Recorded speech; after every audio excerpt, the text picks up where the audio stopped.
Ticket की आस में ऐन मौके पर कांग्रेस का दरवाजा खटखटाने वालों को क्या टिकट मिल पाएगी या उन्हें होना पड़ेगा मायूस। आज इसी बात पर चर्चा करेंगे। नमस्कार, मैं विनोद विक्टर, आप देख रहे हैं सियासी चश्मा। ऐन चुनावों के मौके पर विभिन्न पार्टियों के नेता जब अपनी पार्टी में टिकट मिलना मुश्किल होता है तो वो पाला बदलकर दूसरी पार्टी में चले जाते हैं और टिकट लेकर चुनावों में कूद पड़ते हैं। इस बार हरियाणा में ऐसे बहुत से नेता हैं जो पाला बदलकर कांग्रेस में जा रहे हैं और टिकट की उम्मीद लगा रहे हैं। लेकिन दोस्तों, ऐसे नेताओं के लिए निराशा भरी खबर है। पिछले दिनों दिल्ली में हुई बैठक में कांग्रेस के नेता राहुल गांधी ने अपनी पार्टी में साफ साफ एक संकेत दे दिया है कि ऐसे किसी भी बाहरी नेता को जो ऐन चुनाव के वक्त कांग्रेस ज्वाइन करके टिकट की उम्मीद करता है उसे टिकट न दी जाए। इसकी बजाय कांग्रेस उन नेताओं को प्राथमिकता दे जो कांग्रेस के वफादार नेता हैं, चाहे उनके पास ज्यादा संसाधन नहीं हैं लेकिन उनकी छवि बढ़िया है और वो जिताऊ कैंडिडेट हैं, तो कृपया उन्हीं नेताओं पर दाव खेला जाए। दूसरी पार्टी छोड़कर अगर कोई बड़ा नेता कांग्रेस ज्वाइन करता है और टिकट की उम्मीद लगाता है तो ऐसे नेता को टिकट न दी जाए।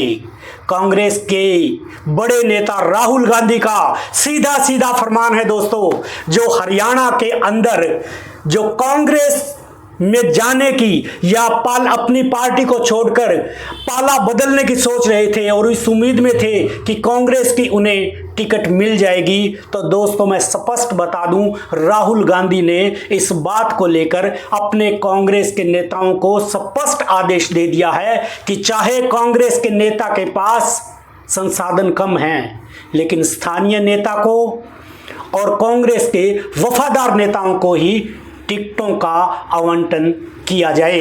बहुत बड़ी खबर है, खास करके उन नेताओं के लिए जो कांग्रेस के दरवाजे पर खड़े टिकट की जुगाड़ लगा रहे हैं कि उन्हें किसी तरह से कांग्रेस की टिकट मिल जाए। दोस्तों, पिछले दिनों हुए लोकसभा चुनावों में कांग्रेस पार्टी 5 सीटें जीतकर बेहद उत्साहित है।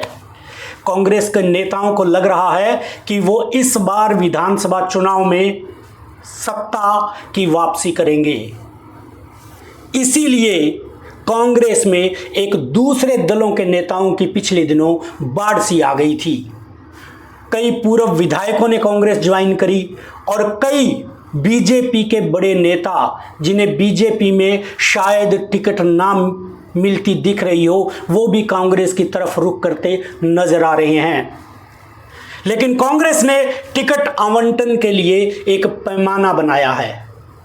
अपनी ही पार्टी में कांग्रेस ने एक पैमाना बनाया है कि 2 बार लगातार चुनाव हारने वाले विधायक को इस बार टिकट नहीं दी जाएगी। उसकी बजाय जो कांग्रेस के दूसरे प्रभावशाली नेता हैं उन पर दाव खेला जाएगा।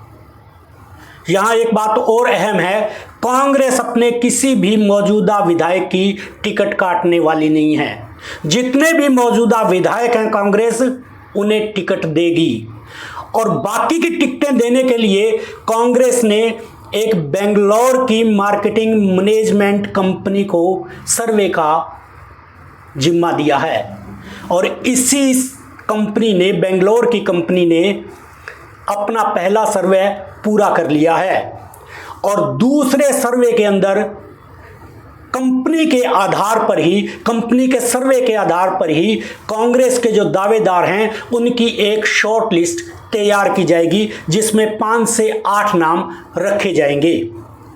उसके बाद ही टिकटों का जो है वितरण किया जाएगा। दोस्तों, मैं आपको बता दूं, इसी कंपनी ने, बेंगलोर की इसी मार्केटिंग और मैनेजमेंट कंपनी ने लोकसभा में भी कांग्रेस के लिए हरियाणा में सर्वे किया था और इसी कंपनी ने अपने सर्वे में कहा था कि हरियाणा में कांग्रेस को 5 से 8 सीटें मिलने वाली है। और कंपनी का सर्वे बिल्कुल सटीक बैठा और कांग्रेस को हरियाणा के लोकसभा चुनावों में 5 सीटें मिली। अब भी इसी कंपनी ने एक सर्वे किया है। अपने पहले सर्वे में इसी बेंगलोर की मैनेजमेंट एंड मार्केटिंग कंपनी ने बताया है कि हरियाणा में कांग्रेस को 56 से 62 सीटें मिलने जा रही है। ये कांग्रेस का अपना सर्वे है कि कांग्रेस को हरियाणा में 56 से 62 सीटें मिलने जा रही है। हरियाणा के ही नहीं बल्कि कांग्रेस के दिल्ली में बैठे आला नेता भी इसी सर्वे के आधार पर उत्साहित नजर आ रहे हैं। उन्हें लग रहा है कि कांग्रेस 10 साल के बाद फिर से हरियाणा में सत्ता की वापसी कर रही है।